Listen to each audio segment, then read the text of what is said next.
El despiadado prefecto de Judea, pasaría a la historia por ser quien ordenó la crucifixión de aquel a quien llamaban, el Hijo de Dios en la tierra.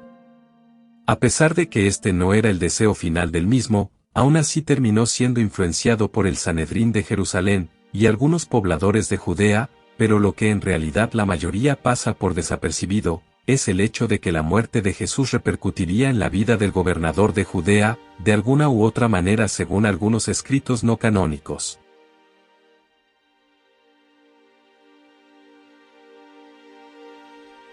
Existe un libro apócrifo conocido como Los Hechos de Pilatos, que recrean la figura de un Pilatos cristiano.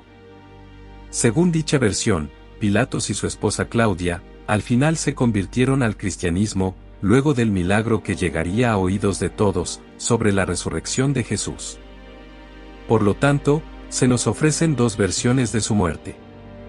La primera consiste en una posible persecución de Roma contra su procurador en Judea, tras el hostigamiento que realizarían algunos príncipes de Jerusalén y principales sacerdotes del Sanedrín, lo que también terminaría en la muerte de su esposa y posibles hijos.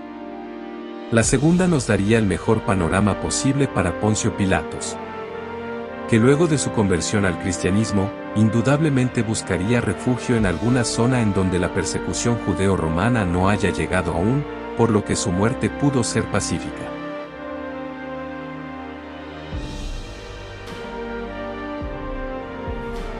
Probablemente sea el relato menos creíble de todos, dado que proviene de un libro apócrifo con varios errores históricos, pero que vale la pena mencionar por la influencia que tuvo dentro de la comunidad cristiana en el año 130 después de Cristo, que fue la fecha de su redacción. El 16 de marzo del año 37 de la era cristiana, el emperador Tiberio César a la edad de 80 años, sufriría el disloque de uno de sus hombros durante la apertura de unos juegos ceremoniales, al lanzar una jabalina. Aquí se nos dice, que a los oídos del emperador habían llegado las historias milagrosas de Jesús en Jerusalén, reconociéndolo como un maravilloso médico que podía ayudarle en su dolencia.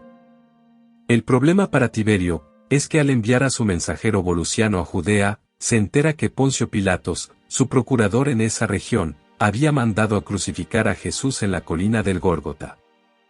Esta noticia, no solo desalentó al emperador de una posible sanación, sino que lo enfureció de tal manera que sentenció a Poncio Pilatos a una muerte deshonrosa. Lo curioso de este relato, es que antes de que se cumpliera la sentencia, el mismo Poncio Pilatos se quitó la vida con su propio cuchillo. Luego de esto, ataron su cuerpo a una rueda de molino y lo arrojaron al Tíber. Lo que llevó a Tiberio César, decir las siguientes palabras. En verdad tuvo una muerte muy deshonrosa, pues ni su propio cuchillo lo ha perdonado.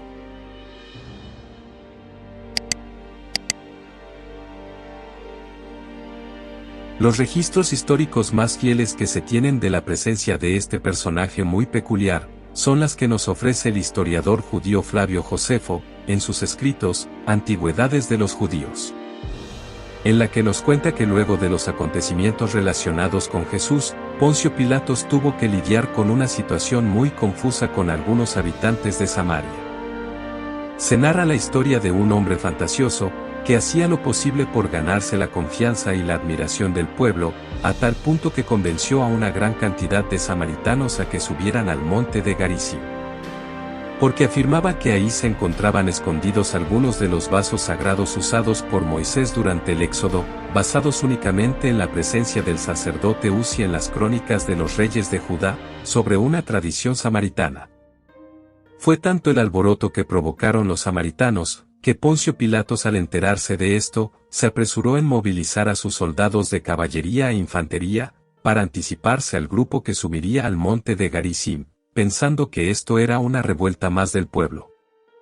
La movilización de las tropas fue inmediata, así que llegaron para matar a los que pudieron, otros lograron escapar, pero el líder de los samaritanos fue ejecutado junto con sus principales hombres por orden de Pilatos.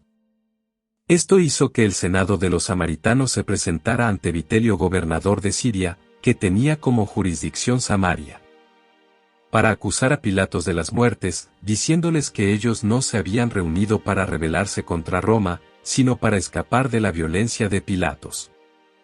Vitelio ordenó que Pilatos regresara a Roma, para responder ante Tiberio César por los crímenes de los cuales se le acusaba.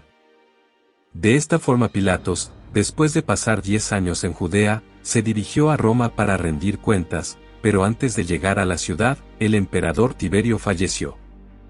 Según la tradición, fue desterrado por el emperador Calígula a la ciudad de Viena en Galia, luego de ascender al poder.